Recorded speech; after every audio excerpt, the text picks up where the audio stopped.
la clave es no huir de lo que realmente sí que estamos viviendo, que el neoliberalismo actualmente y la mundialización capitalista es homogénea en mayor parte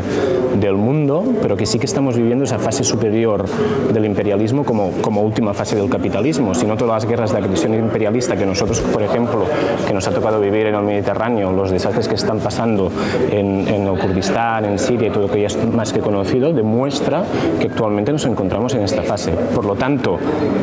revolución no significa nada más que ese apoderamiento de mayorías populares para que, en base a los análisis de los principios del socialismo, superen precisamente estas situaciones y que por lo tanto nos sepamos adaptar a las nuevas realidades que el capitalismo va marcando, básicamente porque marca nuevas realidades para poder mantenerse a lo largo de la historia como sistema homogénico a nivel económico en el conjunto de los pueblos a los que somete. Y por lo tanto,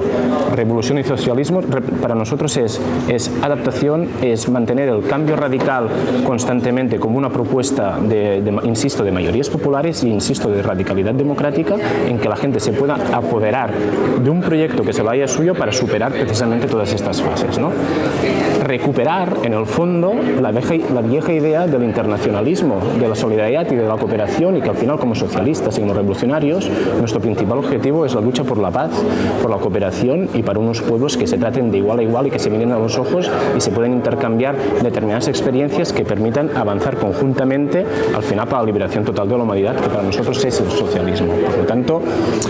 hablar de revolución se tiene que utilizar en esos determinados términos sin olvidar nunca, que es lo que se está olvidando